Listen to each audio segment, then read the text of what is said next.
sick and tired of your shit, Chris. Using Preparation H, right? No, man, that's Odun. That's Odun. What are those called? Those, He left it on the bathroom stall. When you poop and a vein comes out. What is that What's you that? have going on? A hemorrhoid? Yeah, you have one of those. Yeah, you clearly because you use Preparation H. No, I've never. I know people that have. God damn, that's got to be painful. I wouldn't know. I mean, I wouldn't know either. oh, can you tell me more about the people that you know that have these things? No, I swear. I'm good. I'm in and out, dude. Less than 2 minutes. Done. That sounds pretty much abnormal to me. No. What? Yeah, if you, This guy. It's wild. I mean, Arun, seriously? Like, tell me you have no respect for the show without telling me you have no respect for the show. It's Welcome- only when you're speaking, Chris. He can't even say the welcome part. Welcome back to the show, everybody. This is the #1 financial literary oh, damn it. Financial literary. Yeah. We talk about books here. Yeah. Yeah. All the books. Why don't you just leave it to the pros? Hold on. This is the #1 financial literacy podcast in the world. Wow, good job. Yeah. It's, 2 takes. I was trying to bring in too much energy. That's what it was. That was terrible. We are your hosts. One of us is good. The other one's okay. That one back there, yeah, he just opens drinks and talks shit. But, you know, whatever. We somehow people like us. Yeah. So welcome back. We're going to talk about a lot of different topics today, and this one's going to be a little bit kind of all over the place, a little schizophrenic, if you will. But all of this, I promise you, will be interesting. Austin's got some problems. We're going to get into that. Luxury home market's got some problems. We'll touch on that briefly. We'll talk about the Dow and how it sank, and it's snapping its longest run since 1987, which I believe is, I don't know, when Saied was born. Yeah, actually a year after. Yeah, well, you young kids, so cute. We'll talk about Airbnb's got some major problems in Texas. And to round out the show, we'll talk about U.S. economy recession fears and $5.5 trillion in savings wiped out. Poof, gone. And we'll tell you why. Right. So jumping right into it, Austin office market hits a record high. This according to The Real Deal, which is growing to be a very increasingly sexy place for me to get real estate information. I really want to go visit there. Austin or The Real Deal? Austin.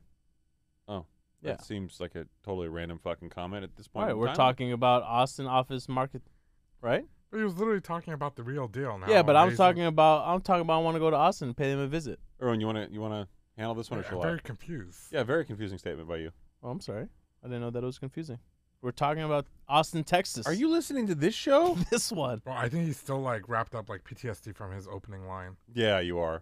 I know you're expecting a literary podcast. Yes. But this is a literacy podcast, just to be clear. Okay. Got it. Is there a book you wanted to read us? Oh, no. Did you have a club or something you want Oh, to we talk should about? start that. What? Actually, drop a new episode every single week. About what? Just book club. Should I mute him now? Jesus Christ. Are you sober? No. You just have another drink then. This is Whatever. fun. It couldn't hurt at this point. Here, go Yeah. drink that. Or? Yeah, I am driving. Yeah. Yeah. There you go. See? There you go. Let's Yeah. go. So you and Gout's gonna drive you home. All right. So Austin is one of the top cities in the country for job growth, but there's a problem. The Lone Star Capital's office market hits record high vacancy. How many of those jobs will be in person? ? Well, we don't necessarily know, but we do know the impacts to Austin's office market have been pretty heavy. JLL, who's a broker who deals largely in office space and commercial real estate, data found that office vacancy in Austin hit a 19.7% number last quarter, setting a record high going back to at least 2009. Even businesses that have already signed large footprints are getting skittish. I believe, wasn't it Meta who pulled out of having an office there? I don't know if it was in Austin. I think it was in Austin, and they pulled Really? out of I thought it was Amazon. Maybe it was one of their. it was one of the bigger ones. warehouses, Yeah, right. it was one of the fangs, if you will. Yeah. In any event, footprints are getting skittish, writes Joe Lovinger, as total sublease space reached 5.4 million square feet to date. Some 940,000 more square feet have hit the market than come off it this year. Wow.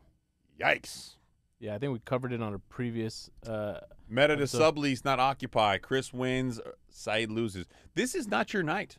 It's not your Yeah, life. I mean, first you want to read books, and then Yeah. now you're getting your ass handed to you. Well, we covered it on a previous episode how Office vacancies across the nation has reached 1 billion in square feet. Right. This you problem. you were stretching right now. What? Take a deep breath in. What's stretching? Come on, man. He finally got some movement in I there. didn't feel like that felt very unnatural. That felt unnatural. It Why? felt unnatural. Huh? Why? Probably because you're sober.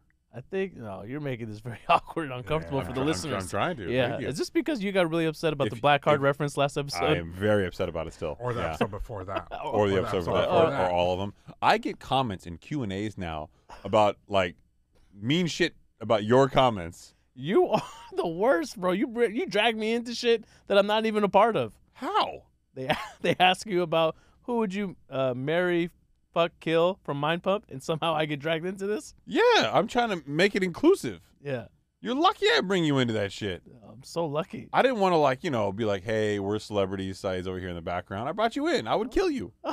Thanks. That was man. my choice. Appreciate it. I would marry Adam. I would fuck Justin, Doug, and Sal, and I would kill you. Yeah, I mean, And Adam and I would make a great couple. to be honest with you, I wasn't offended by that. So yet here you are bringing it up in the middle of the show. Yeah, but I got just dragged into it because you couldn't make a hard decision. What if I wasn't involved? Who would you kill off from that team? Go. Justin. Wow. Yeah. Yeah, it's too masculine for you, huh? He's just too much of a man. Honestly, it's pretty intimidating. And we couldn't work out together because all of his exercise equipment is very complicated for me. Yeah, he's got a nice flow with those bars. What are they called? I don't know. I can't do that. Yeah, that's a lot. I don't have that kind of athleticism, bro. And it's very lopsided relationship. Yeah. I feel like the rest of them can have like a standard bodybuilding workout with me, which is the core to my relationships. Okay, I got it. So Austin is clearly in trouble. And for those of you who've been to Austin, the infrastructure there is really not built for a city the size of 2 million people. But it's what they got now. And with this massive influx, which is really weird because there seems to be a political part of it as well. People moving out of Democratic states into generally a Republican state like Texas, but having like this non-Texas-like vibe in Austin where it's very Democratic, if you will, has really set the city apart. And they started to see some pretty significant, economic growth there. I flew into the Austin airport not too long ago on a connecting flight, and it's still a small, tiny airport, but the airport itself has grown significantly from what it once was. It's astonishing to see how much growth they have. And now to see that they're impacted so quickly with the office market was kind of surprising on some level. But I guess when you think about the context of expansion and growth into areas like this, it's probably the first place to get hit. But this is a trend we're going to see in major metropolitan areas across the country. Los Angeles, San Francisco, New York, Dallas, and Austin as well, of course. And definitely all those cities in the Sun Belt region that really got propped up during the pandemic. Well, any place where I think you saw the exodus of individuals to these areas, and the companies decided they were going to follow the individuals there as opposed to just having like remote work-life balance, I think you might get some of that. Odin pulled up something here from what website is this? Aquila. 6 downtown Austin office buildings delivering soon. What are we pulling up here? Waterloo Central in downtown Austin. Beautiful looking building. Block 185 in Austin. These are big ass properties. Look at this one right here. Scroll up a little bit, Arun. 6th in Guadalupe. It's 400 West 6th Street. It's office and multifamily. 589,112 square feet of office and 349 units of multifamily. Expected delivery date Q1 of 2023. Wow, What's going on here? Big fucking So it's property. already Mrs. Date. Texas Bankers Association headquarters, office space, 102,073 square feet. Expected delivery in Q1 of 20. They have crazy ass deliveries. Mm-hmm. Look at this building. Wow, 600 West 5th Street is office building, 150,000 square feet. Expected delivery Q2 of 2023. They've got way too many deliveries coming on market, even for a stabilized economy. They were 30% pre-leased.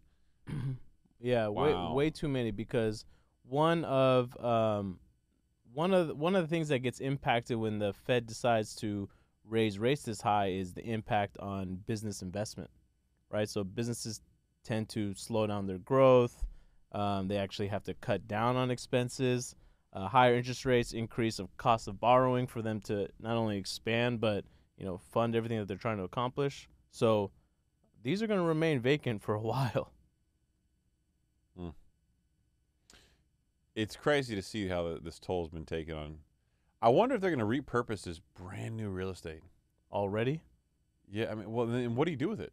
Yeah, the Wall Street Journal actually they posted something on YouTube that I saw on how they're repurposing some of these construction or some of these commercial real estates. Well, it's hard. First of all, you have to get rezoned, right? That's a big hurdle, right? You got to get the city on board, right? And let's be honest, government agencies, cities, they don't move very fast. Well, they were talking about some of the buildings actually it works out really nice, right? Because you could build out units around the outside, but then some are so large that you actually the units that are in the middle of the building don't have any natural light, any windows, right? No, they wouldn't, yeah, so you wouldn't. So what do they do instead? Is they carve out the center of the building, all the way down to the ground floor, and they create a little courtyard all the way up, so that they get one window for natural light. I would more like to see them carve out the so imagine like a circular building, right? If you want to imagine it as a square, you can do that the same as well. But why not make that go all the way back, right? Like, so your unit would go all the way to the center of the building and then all the way out to the wall. Right, but they're saying that some of the buildings, the way they're structured, they can't do that. Yeah. Well, I mean, look, it's a problem either way. Yeah. But there are problems in other parts of the market, too. It's not just commercial real estate, unfortunately. According to the Wall Street Journal, the luxury home market confronts its new reality, not enough buyers and sellers. Sales at the high end continue to decline as homeowners pull back on listing properties and would-be buyers grapple with high interest rates and recession fears, despite the fact that the Fed does not believe that a recession is in the cards. I have a quote from this article which goes into the Redfin data. But I got to tell you, I was really interested in this article for another reason. Why is that?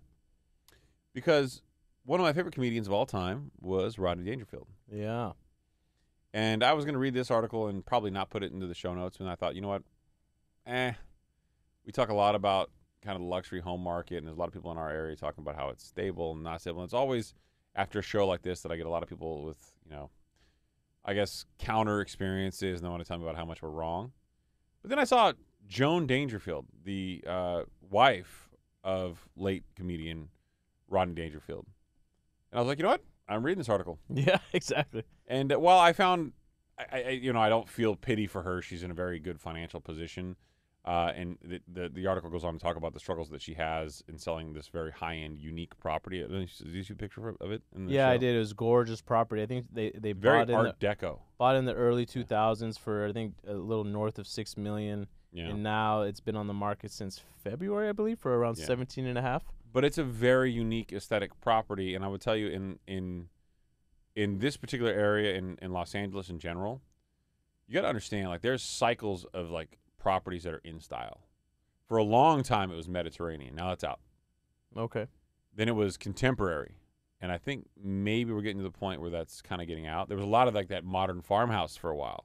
Yes. So Los Angeles, more than most communities, kind of cycles through different styles that are really in vogue, and those typically move.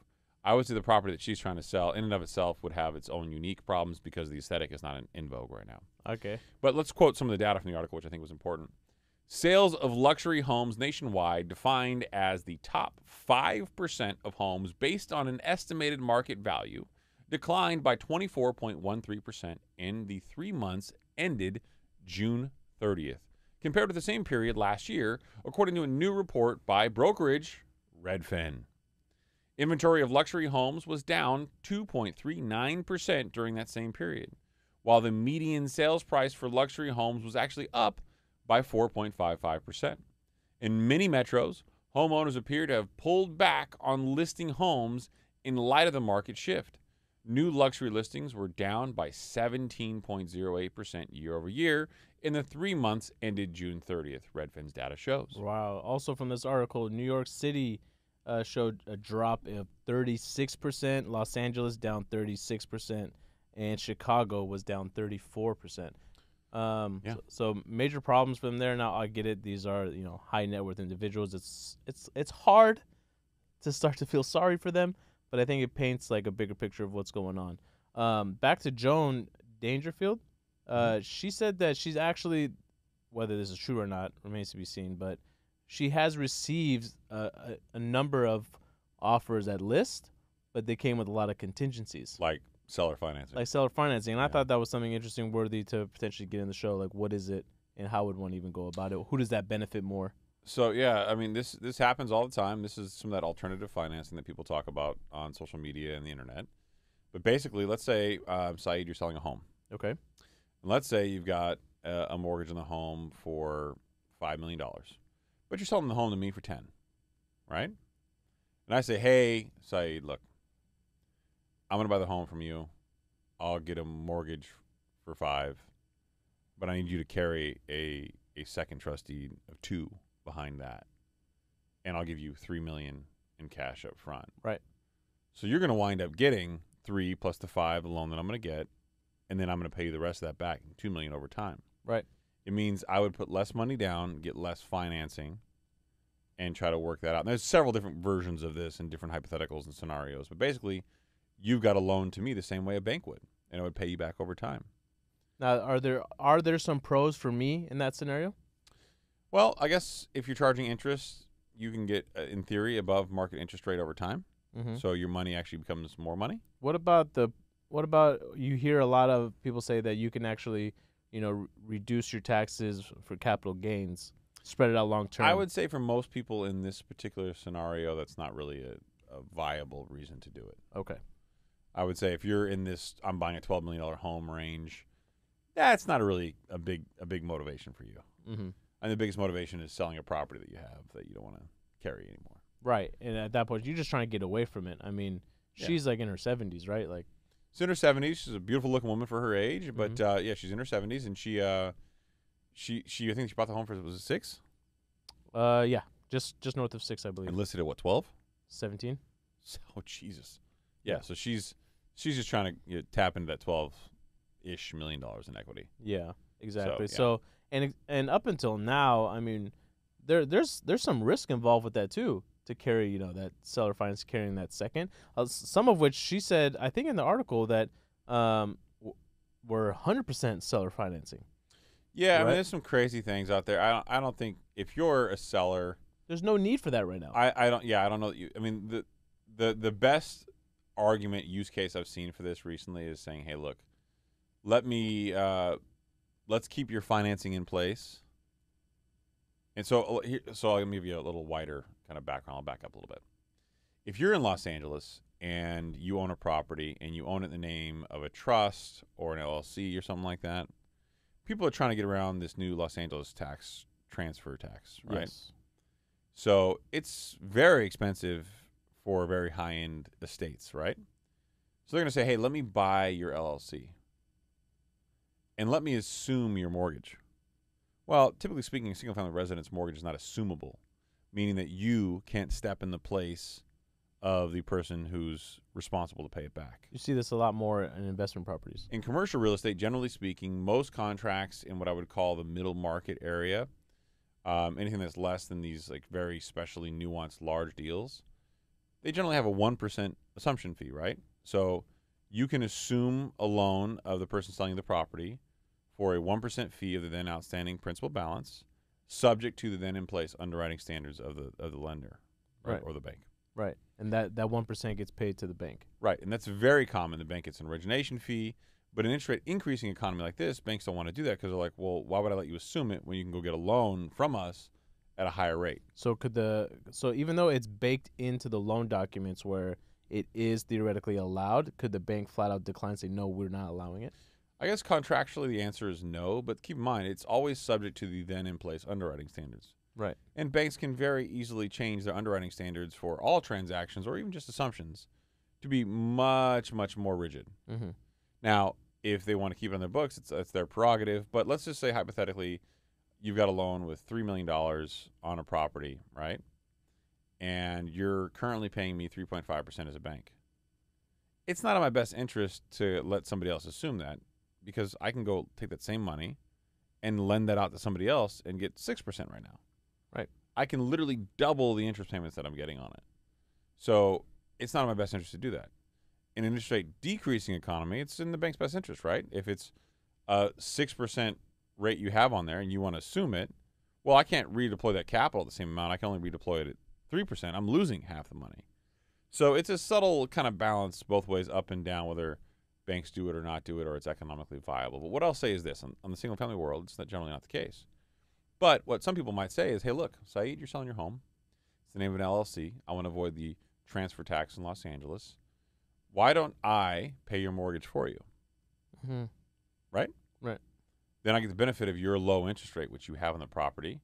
I'll pay the difference in cash, and then I get a really low financing cost, and you're still kind of somewhat tied to it, but you get to sell your property at $17 million in this case. Right. So there's lots of sort of creative ways to do this. Now, what I would say, I would never allow this type of creative financing. Either you can buy the property, or you can't. That's Too risky, right? It's too risky for me. I don't think it makes sense for most people, but if you're really desperate and you want to sell, it might be an avenue to go down. Speaking of deploying capital right now, you said that it doesn't make sense for us right now as an institution to allow you to assume this loan where I could deploy that capital out somewhere else, Mm-hmm. given the fact that the Fed recently raised interest rates 25 basis points. I haven't really tuned in or checked rates across other institutions. Have you seen banks starting to give out higher rates on their deposits yet, or no? Everyone's staying kind of stagnant. Well, I mean, it's a little early for that, Yeah. but some banks did increase their deposit pricing ahead of what they assumed to be a guaranteed lock. They got out in front of it. Now, I would say this interest rate increased more than most. There was a palpable change where I think the troubled lenders and banks out there were really pushing above 5%, 5.25, 5.35. Yeah.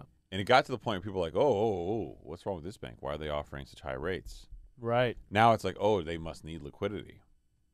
Oh, that's so crazy. And yeah, it's they're like, like I don't know if I should go there because they're probably hurting a little bit more than most. So I'll go with a 5% rate. Keep in mind, during the contagion period, March 9th, March 10th, people were freaking out. It was all over the news that banks were failing, and there's a lot of stigma in the banking sector. The first initial knee-jerk reaction was, I want a bank that's stable. People move money to the GSIBs, the globally systematic important banks, the Chase, the Wells, the B of A, the Cities. Right. And then they're like, wait a minute, wait. These big banks, they're not paying me a lot of interest. No, they're offering like 3%, right? Yeah. 3.5%. I mean, they're moving up, but I mean, they're not anywhere near as competitive as the community regional banks. People go, okay, whoa, hold on, let's I'll bring my money back to you, community regional bank, if you give me a higher interest rate. Because the difference was palpable. Right. The difference is, I mean, when people were making less than 1% of their deposits, people didn't care. Right. People making 1%, 2%, they're still like, meh. People making 5%, 4.5%, they're like, okay, you know what? This is real money I'm passing on. If you have millions in deposit, this is a lot of money. So now it's an investment now to people. It's not just something that you earn, like something just the juice, the vig on the side. Right. If you're into your mafia Italian terms. The vig. The vig. What? Yeah. I don't get it. Really? Yeah, tell me. Ron, can you look up the phrase vig? The vig? A mafia term? Yeah. When bookies ran your juice Yeah. on interest, they called it the vig. Mm. Vig, the interest payment on a loan paid back on the creditor by a certain percentage. Mm-hmm. Short for, what the hell is that? Vigorish. Vig. Chris, what kind of ads are coming on your computer, man? Can you say it again, Saied? What? Can you read it again? I can't read it that Did I far say away. it wrong? What'd I say? Just read it again. No, I'm not going to say it. What'd I say? Wait, what did he say? I thought he said it right. Yeah, he did say it right. What did I say? I don't get it. Anyway, the used in gambling. Uh-huh. Yeah, so a lot of the Italians in the old mob days used to refer to the vig. Got it. It was I'm a terrible human being. You are. All right. Well, so yeah, the interest is palpable, and I think there's a big difference now to consumers. So people have shifted their perspective. All right, let's move on to CNN business. The Dow. I've been waiting to talk about this one for a little bit. The Dow sinks, snapping its longest run since 1987, the year after Saied was born. Snapping it. Snapping the shit out of it. Longest run. So one of the things we've experienced in the show before, and we've talked about, is that prosperous economies and recessionary economies are getting longer with time. The cycle, which we like to think of as an average of 7 to 10 years, and I myself fell victim to this, is that that's the average, is getting longer. So your prosperous economy is getting longer, your recessionary economy is getting longer. We just came out of one that was 14, almost 15 years. Right. So the recessionary economy, in theory, should be longer, right? And if that's true, that means that it's going to take longer to wind up and longer to wind down. So, when you think about it, the Dow, which was on pace for its best run in 126 years. Okay? So you start looking at the points. Oh, I'm gonna have to edit that cough out later on. I heard you from back here. Sucks for you. Dude, the room vibrates when he coughs. I know. Arun, I gotta be honest. Like, as a guy who had a coughing problem for the last 6 years, and I probably still do, but it's getting better now. Thankfully, after seeing 35 doctors over 6 years. Is there something going on there, or is this just like legacy COVID thing with you? Legacy COVID, man. I did not cough like this a few weeks ago. Ooh, fuck you, Saied. Wow. I was looking at Said's face. He's the only one that was like, Did he cough like that a lot? Is that yeah, man. Come on. We've heard it. What are you talking about? I don't think it was been this bad. It was bad. Was it? Yeah. He's always coughed like this? Nah, not always, but I mean, he did before COVID. Okay. Yeah. Before COVID? Yeah. That's like 3 years ago. No, before he had COVID. Oh. Yeah. Maybe you should get that checked out. You got it, boss. Hey, man, I'll tell you right now, one of the biggest regrets I have, I don't really have regret. One of the things I wish I would have done sooner was get like a lot of my medical records checked out like faster. Simple things like skincare, like dermatologists. Like you just put all those things off, and then over time you realize like shit, like I shouldn't have waited. Yeah, because it's not about the initial one that you get, right? It's about the one you get the following year, so you have something to compare it to. Yeah, it's about the data over time. Yeah. Just food for thought. Food for thought. Okay, so. All right, the blue chip index, the Dow, fell 237 points after being on track to close higher for a 14th consecutive season, which ironically coincides with 14 years of artificial interest rate deflation. That would have marked the Dow's longest run of consecutive gains since May of 1897. God damn. I'm pretty sure you weren't born yet. No. Yeah, 1897. Wow. If the Dow had closed higher on Thursday and Friday of last week, today being July, what is it? 28. Thank you very much. It would have notched 15 days of gains, its longest daily win streak ever. Wow. It's still up 6% year to date, the Dow as a whole, which is pretty remarkable. In the face of all the Fed has done to try to temper inflation, right? All these stocks are still growing.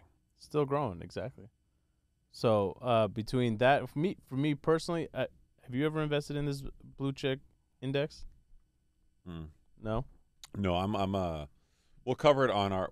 I really want to do the retirement episode. We're talking about 401ks, Roth 401ks, IRAs, and in that one, I'm going to give out my secret sauce as to my Vanguard special. VOO. Well, VOO is my strong. I believe if you're going to invest in one, VOO, which is Vanguard's low cost index 500 fund ETF, right? Especially if you're just starting out. It's not just starting out. Yeah, fuck that. It's a great place for everybody to start. Well, there's no minimum balance. That's why. No minimum balance, but even then, VOO, there's IVOO, there's a couple different versions in there. VFIX. Wow, look at you. Yeah. Prepared. A lot of Vanguard stuff. So I have a whole mix that I recommend, and I can recommend them down to percentages. I love it. We got to get into that. If you're starting out and you just want to plug in, this is how I plug in. We'll do that on a separate for episode. Entertainment purposes only. Yeah. Investment advice? Obviously. This is a comedic show. What do you? There's Andrew Schultz and there's us. Oh man, the best. The best. We're a literary show. Yeah, a little. Look at this guy. Literary. Villain. This guy. Literary. Villain. This guy. You're mumbling, Arun, again. This guy. Pot calling kettle black. Good reference. So, moving on, shall we? Let's do it. We're going to talk a little bit about a subject that's near and dear to Saeed's heart. And I want to read the whole article. It's a very short article. Saeed didn't get a chance to read this one because I added it to the show notes late. But I was flying from Houston to Dallas, and then Dallas back to California. And one of the things, it's a guilty pleasure of mine, is I like to check the local news in the area that I'm in. Oh, okay. So I'll tap into local news, and one of the things that came up was that Dallas City Council had banned short-term rentals from single-family areas, according to Fox 4 in Dallas. And this, to me, was like, well, hello. Right. Let's talk about banning short-term rentals. Now, I know an asshole I very much don't like who sells courses on Airbnb arbitrage, who I know has rentals in Dallas. And I thought, so let's scroll down the article here on the left, Arun, and let's read some of this. After a day of debate, the Dallas City Council voted on Wednesday night to add restrictions for short-term rentals like Airbnb and VRBO. But what I found interesting is what comes next. They narrowly tailored this in a way I don't fully claim to understand, but I do think we're going to see more of this. Okay. So the article goes on. The council voted on the issue a little before midnight after more than 4 hours of testimony from dozens of people on both sides of the emotional issue. Arun, if you could do me a favor, scroll up so I can read it a little easier. The council decided to ban short-term rentals from neighborhoods with single-family homes. Remember that, single-family homes, okay? Mm-hmm. STRs will still be allowed in neighborhoods with multifamily dwellings and commercial zones. However, the council added new restrictions. So if you're in an apartment complex, a multifamily housing complex, this will still be allowed. Right. But not in homes. And in my experience, and I don't know if you guys have any experience with this or not, a lot of the people who are looking for like Airbnb arbitrage or scaling Airbnb operations, they always go to the apartment operators anyway. Really? Yeah, for most people that I'm aware of, they go to the apartment operators. How interesting. No, They're every time not trying to do homes, individual single family homes. every time I've gotten one, has been a home. Never the multifamily route. Well, I mean, there's probably a good mix of both, I guess. But Yeah, because I'm always doing it for like a vacation with little ones and kids. I need the space for them to roam around. I like do it for the backyard. well, in Dallas, that's going to be a problem. So this Yeah. goes on. Councilman Chad West. -1 for Chad being your first. Why? Chad is just not a name I trust. I grew up with the Chad. I think that's why it has a soft spot for me. And in our 20-plus years of friendship, you've never mentioned Chad. I'm no longer friends with him. Lost touch. I rest my case, Your But he Honor. was also always a really nice guy. I used to get picked on a lot as a kid, kind of like what I'm doing now. Mm-hmm. But a room picking on you. Yeah, did my brother-in-law picking on me? Yeah, I get it. Yeah. Oh, of course. Arun pulls up a Chad West page, and all it says is donate today. Never trust a guy with Ram or Chad in his Yeah, name. Need I say more? I'm Chad Ramsey. Go to hell, Chad Ramsey. Anyway, going on, Councilman Chad West wanted the city to allow but regulate short-term rentals. We will pass an ordinance most likely to survive legal challenges so we don't open the floodgates again, he said. But Councilman Paul Ridley, stronger name, said the city attorney's office said that the city council did have a legal right to define short-term rentals as a lodging use, allowing them in commercial, mixed use, and certain multifamily residential areas. It goes on, but I will read one more quote from this here. It says, in 2021, West Dallas, I had about a dozen STRs. Today, we have about 200 STRs, meaning short-term rentals. Wow. And they are growing exponentially. So therein lies a problem. This is from a gentleman who obviously makes a living doing that. In 2021, just 2 years ago, this person had about 12, and they've scaled them up to 200. Now, if you're in a neighborhood and you bought a home Mm-hmm. and you like your neighborhood, the last thing you want are strangers coming in and out of your neighborhood. For your 110%. kids, for your family. Right.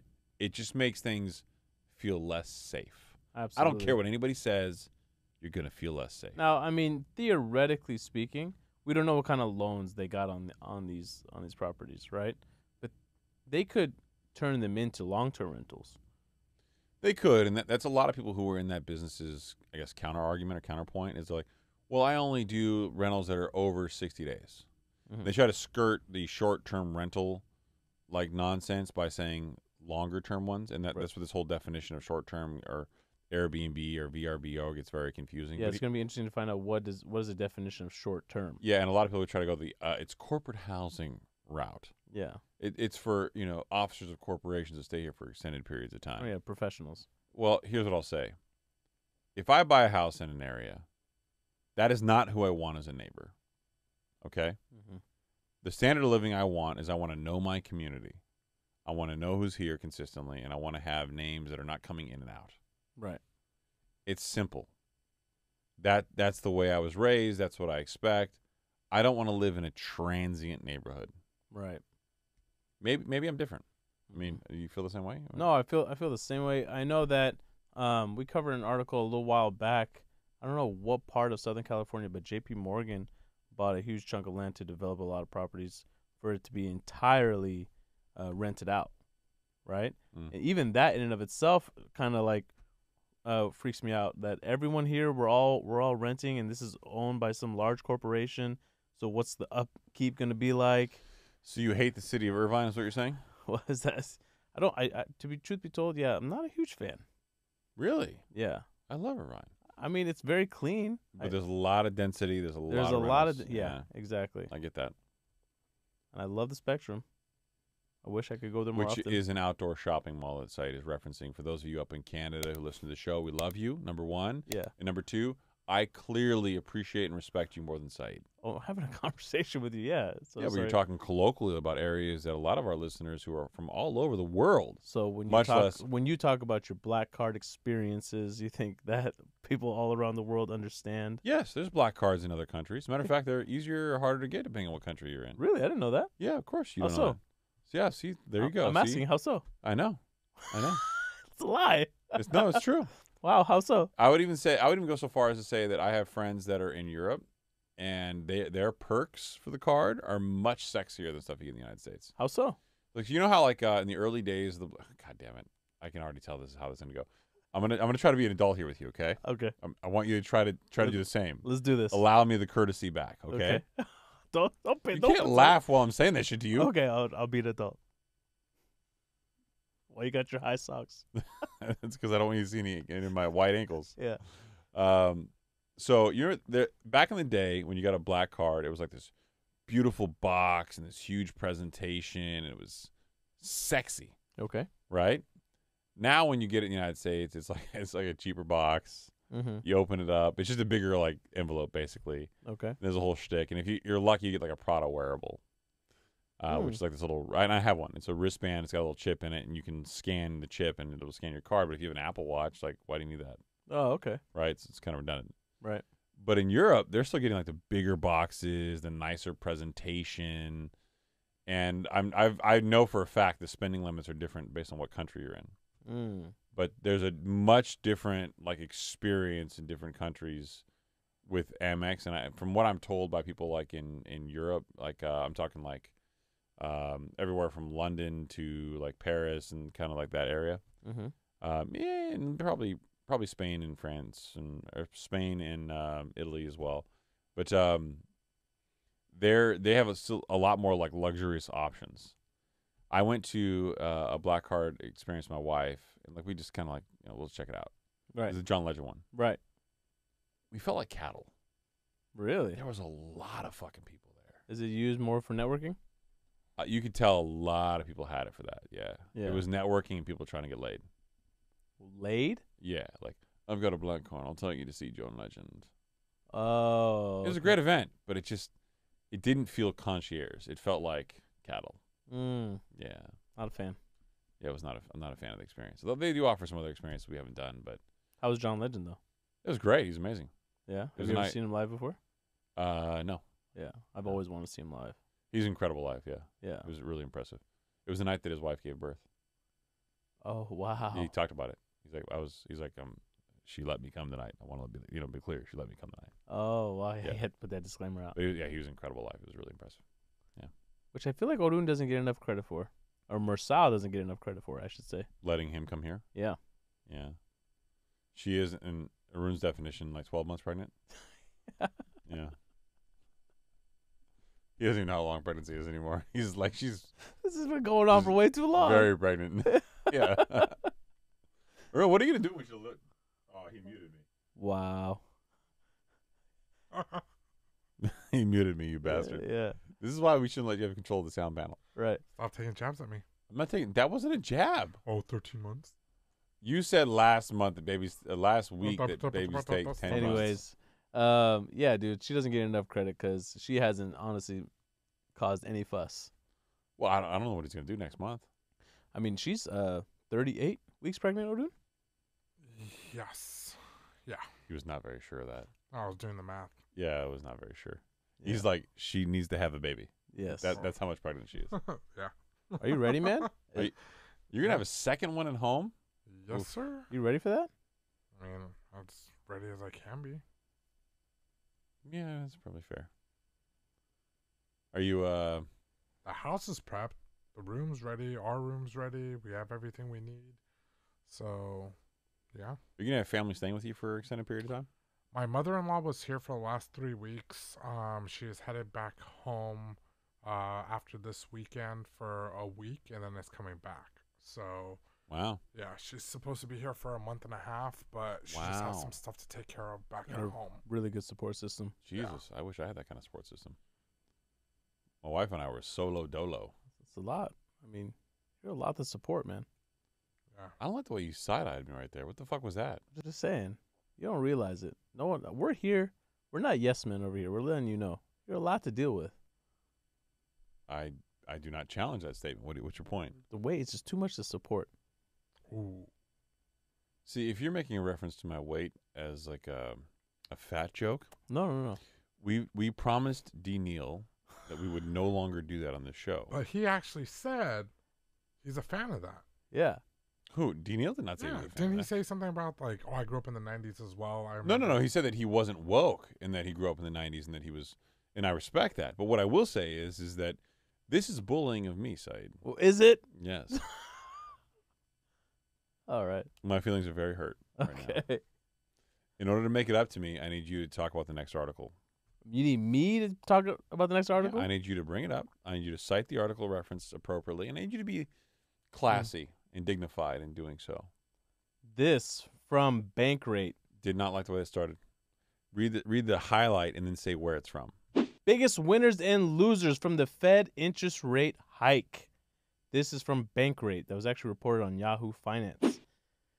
The Federal Reserve announced that it's raising interest rates by 0.25% that we recovered on the last episode. This boosting the overall rate to 5.5%. With the move, the Federal Reserve has now raised rates a total of 11 times during the economic cycle in an effort to significantly reduce liquidity to the financial markets and tamp down high inflation. Any guesses on who's the biggest winners and who are the biggest losers? Arun, do you feel like he could have done that better, or was it just me? No, I thought that was actually really good. Really? No I stutter. thought that it was She just skipped a few words here and there. I thought it was a little bit convoluted, to be honest. I give it an Little A+. Saied. Thank you, brother. Well, considering you're trying to make it up for me with that, Biggest winners and losers. Go. of what? From the interest rate hike? Were you not listening? Savings account and CDs, number one. Is Good that, job, is that a Chris. winner or a loser? Ka-chow. That's a winner. Right. Savings account and CD rates will go up. Now, what I will predict here is I think this article is wrong. I don't think you're going to see savings account and CD yields creep up this with the same. So a lot of institutions were hesitant to move 25 basis points up when the Fed increased interest rates up. Mm-hmm. So keep in mind, for those of you who listen, we've grown accustomed to some weird things. Okay? The Fed funds rate is the cost of banks to borrow. It is not necessarily the cost that you, the consumer, should get paid. On your deposits. So if you're a bank and the cost of funds for you to borrow goes up 25 basis points, then why would I pay you, the consumer, 25 basis points for your money? I would just borrow money at 25 basis points. Mm-hmm. So in theory, there's this kind of juxtaposition, if you will, this inflection point, as my common vernacular continues to use, where you get to a point where you say, okay, look, you consumer should not get 25 basis points because I can go out and borrow that for cheaper or the same amount. Right. So I'm going to pay you slightly less. But banks were so competitive in the early days of the Fed interest rate increases that they were giving them the full 25 basis points. My prediction now is you're going to stop seeing that. Okay. And I think banks are going to say, hey, I'll give you 10 basis points or I'll give you 15 basis points, but I'm not giving you the full 25. Right. Because right now, if I were to go out and try to borrow money long term with the FHLB, the Federal Home Loan Bank, I would venture to guess, and I don't know what the overnight borrowing price is. It's probably in the 5.5 range. Right. Right? So if you come to me and say, Chris, I want 5%, still cheaper than the 5.5 you're going to pay overnight funds, I would say, yeah, it is, but not enough to make me want to not borrow from them. Okay. I'll say that to take it a step further, given the fact of everything that we saw the past 2 weeks with earnings coming out, it showcased that banks aren't in as much trouble as they once were. Yeah, that's true. Yeah, and there isn't a very much a need for them to raise. I would also say that the bank trouble, and I'm using air quotes for those of you who can't see me, was romanticized by the media. Yeah. It wasn't. I think a lot of the bank trouble was caused by the idea that banks could be in trouble in the media, and that subsequently caused bank runs, but it wasn't because banks were actually having trouble. Yes. If anything, if it did help out savings accounts and CDs, all it did with the Fed raising interest rates another 25 basis points is that you'll be able to maintain those high level rates that you currently have for longer, right? Just a little bit longer. Yeah. You know, that's all it really did. So I guess in some cases that is a slight win because you'll get to make that much more for that much longer, but not a whole lot there. Agreed? I agree. All right. Next, mortgages. Can't you talk sexy back to me for a little bit? Winner or loser for mortgages? Loser. Big loser. Big L. Yeah. Taking L's. If you're looking for the mortgages right about now, this is a big L. But I will say, this only puts more pressure on the inverted yield curve, which pushes out the 10-year Treasury, which eventually is going to happen. And when that happens, you're going to see upward pressure on mortgage rates. Some of that we're already seeing in the economy today as of right now, even before the interest rate increase. But expect to see 10-year Treasuries rise, which means mortgages, if you're locked in and you were locked in a year ago, you're fine. But if you're not and you're looking to get a home, expect mortgage rates to go up. Loser. Right. And that goes into number 4 on this list, which is borrowers. But next on this list, stock and bond investors. Oof. So if you would read the market as an indicator, the market would tell you it's not a loser. I truly believe that this actually is a loser for them long term. How so? Well, because as you increase the cost and the bond market winds up having to, well, I should probably water this down a little bit. I think let's separate the stock and bond investors, right? Okay. The bond is really a debt instrument that's issued on behalf of like a municipality, a city, stuff like that, right? Those are guaranteed. Right. A government bond, right? Government bond, they issue their own debt, and then you buy into it, and it's generally considered less risk and better yielding. Yes. I think that as a credit default cycle continues will actually be good. People feel very confident in that. But the stock market, I think, is overinflated. And I think long term, this will actually be bad for the market and bad for values because the stock market is somewhat independent of recessionary economies. But if we enter a recessionary economy, consumer spending goes down, home prices go down, unemployment goes up, the stock market comes down a little bit. Yep. I believe J.P. Morgan has it that the S&P is going to come down at roughly about 14%. Why Jamie Dimon pays all these fancy economists when he can just call the higher standard, I don't know. I mean, clearly he doesn't listen to I the really show. don't know. What? Aren't you boys with him? I mean, we did have dinner. I mean, that's not enough? Yeah, he is a charming motherfucker. Yeah. Yeah. I got to tell you, I get it. What happened? Did you ever, get lost in thought at dinner at some point? Like, God damn, I'm sitting with Jamie Dimon? No, I pulled a full Mitch McConnell. Yeah, I sharded and just looked at him for like a minute. Oh, man. Last, credit cards and the U.S. federal government. Big fucking losers. Big losers for credit card for everyone. BFLs, baby. BFLs. Title of the show right there. Yeah, for all those people that didn't know how to manage your credit cards up until now and that are carrying high balances, your rate on your credit cards have gone up. Your minimum payments have gone up. And your new rate is fucked. Your new rate is clearly north of 20%. Yeah. Not good. Not good. Not good. And the U.S. federal government interest on that debt payment. When your payment options are pay the interest or provide kidney, not good. No, not good. No. No. Yeah, man. So how would you like your kidneys today? And by the way, I'm fully invested in Grey's Anatomy. Like, why do you openly admit that on the show? I know. I'm actually enjoying it with spending the time with my wife. It's nice. I miss being able to watch the show with her. Then say that. Don't say I'm into. This guy. How many seasons of Grey's Anatomy did you watch, Odin, before laughing at me? A lot. I think 12 or 13. So before you laugh at me, hold on. Did you watch? Did you watch 12 it? or Wait, 13? hold on. Did you watch it with your wife? No. You were at home eating nachos, watching that by yourself? Alone. Pizza, beer, nachos. Seriously, you were watching Grey. You went home at some point. I'll say this. What were you doing in life that you were going home watching Grey's Anatomy for 12 seasons? Shepard is McDreamy, bro. This guy is dreamy. I will slap the shit out of you right now if you ever say some shit like that to me again. I swear to God, The I thing will is, he knows fuck you exactly up. what you're talking about. No, I don't know. Yeah, what you you're know doing. exactly. do. Come on. The only thing I know is that's Patrick Dempsey because he was all over like fucking social media Fucking forever. stud, this guy, man. You stop it. I will slap the shit out of you right now. I What's love wrong this with you? Seattle too. We got so many listeners out of Seattle. You know, I love Seattle. If you're I a fucking listener, hate you right now. If What are you're you a doing? listener in Seattle and you like the show Grey's Anatomy, you think it's an accurate depiction Don't tie this show to that shit. of your city, Don't do that. Go ahead and leave us an honest 5-star review about whether Saied is right or Chris is wrong. Whether that's on Apple or on Spotify, and also go check out the YouTube page. You can comment down below after you subscribe, like, hit that notification bell, do all the fancy things that all the influencers tell you to do. Nothing? No, man. I'm just. There's so many good shows to watch out there that why am I watching this? Yes.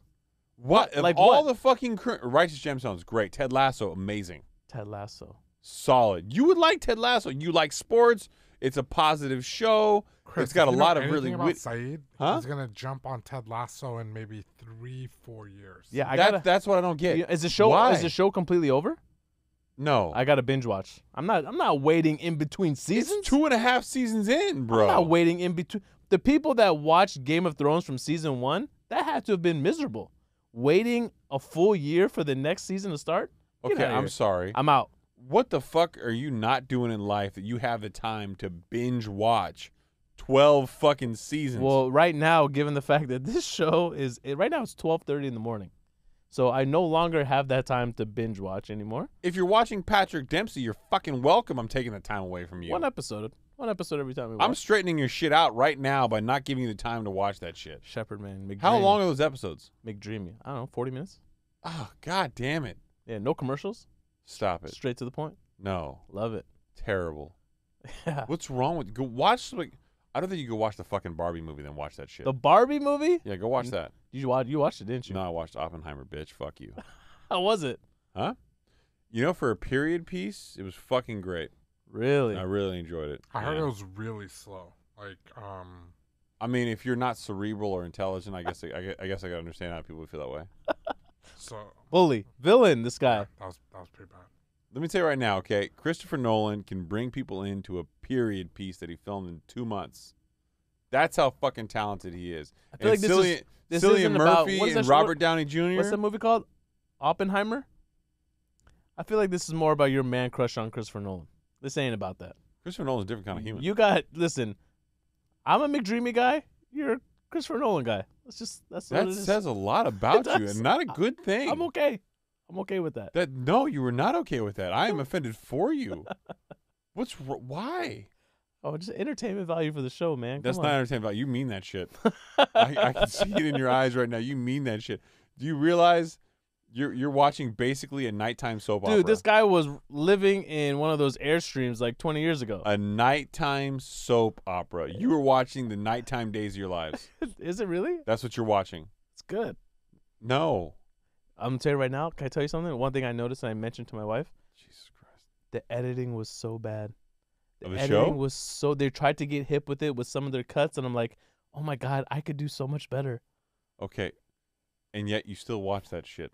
Yeah, because I want to see the progression. Clearly, they did something right, bro. 20 seasons? What the hell's going on over there? Dude, okay. Have you ever watched a soap opera in your Never. life? Never. No, never. Not once. Is this really considered a soap opera? It's a nighttime soap opera. That's all you're watching. Can you pull up the genre, Odin? I want to see if this is what it is. Don't do that. Don't differentiate it because Oh, hold on. No. Google says so. What, we don't trust it's Google? what it is. Since when do we not trust Google? It's Grey's Anatomy. What's the genre? Is an American medical drama television series Drama, baby. focusing on the personal and professional lives. Dark comedy. I'm a dark comedy kind of guy. I like that. Mildly homosexual surgical interns, residents, and attending. What'd you say? The fictional Seattle. Wait, what did you say? That's what Wikipedia says. Don't get mad at me.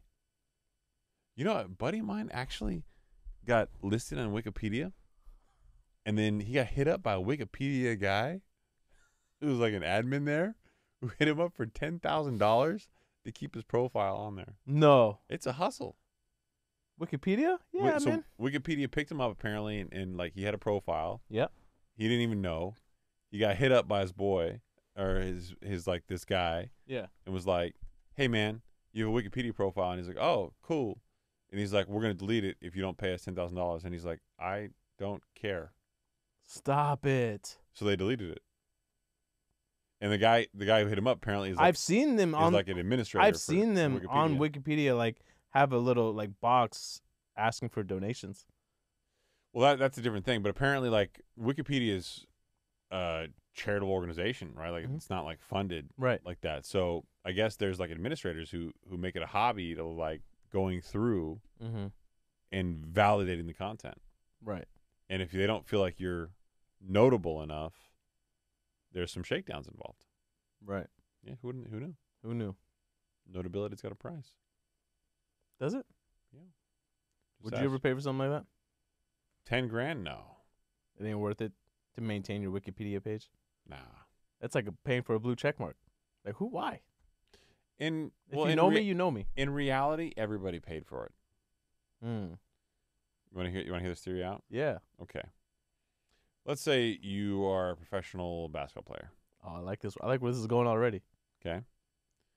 And you had a blue check mark on Instagram prior to them paying for it, right? Mm-hmm. They verified your profile. You paid for it. You just didn't pay for it with money. But you paid for it with your sacrifice, your time, your energy, right? And what you put out into society. What you put out. And you chose a path which is verifiable. Mm-hmm. Most people don't choose a path which is verifiable. And to give you an idea, they verified Olympians. They verified musicians. They verified authors. Twitter, same thing. Twitter was very like heavy towards like journalism and authors. I mean, we're a top 1% podcast. How am I not verified yet? I got to be honest. Friend of friend. Give me something. Okay. Your social media game, while your short content production is amazing, Mm-hmm. your social media game and your usage of the platform is shockingly pathetic. I try not to be on there too often. Okay, then you can't ask for verification when you're not embracing the culture. What do you mean? You're not embracing the culture, man. I'm consistently pimping shit out on there. No. You got to post like once a day. Once a day? Yeah. You got to post the stories. You got to post your feed. You got to do a lot of reels. There's a whole gotta go live. algorithmic. Live isn't that important, but you have to be engaged on it. You have to be using it. Yeah. Algorithm picks that shit up. Mm. Yeah. I know you're upset about it, but it's No, true. I'm not. I'm really, really not. You should be. It's got to be honest. I mean, Arun and I are carrying the weight. What? of I the mean, show. you care. I'm gonna let that go. We're carrying what go? I'm gonna let it go. Let's This get is into the these. problem. Let's get into is these you reviews. start saying negative shit. Arun's doing a ton of editing. I'm doing a ton of editing on the audio side. I'm doing a ton of editing too. I'm doing a lot of research for the show. Okay, you doing your homework is not you doing the same work that we're doing. You ain't. We're not gonna get into this on the show. We should get into the show. Let's get into these reviews.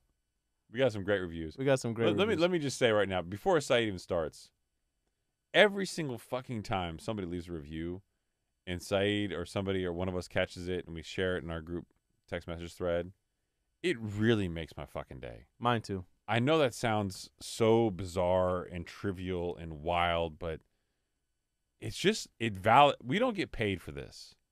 We all make a lot of sacrifices in time. I mean, Arun and I clearly more than Saied, and it's been pain. It's funny because it's true. It's been painfully obvious to us that the show is growing, that people appreciate it. But hearing the way you guys put it and the context that you guys put it in, it really means a lot. So thank you from Arun and I. Wildly disrespectful from your villain co-host, Chris Nahibi.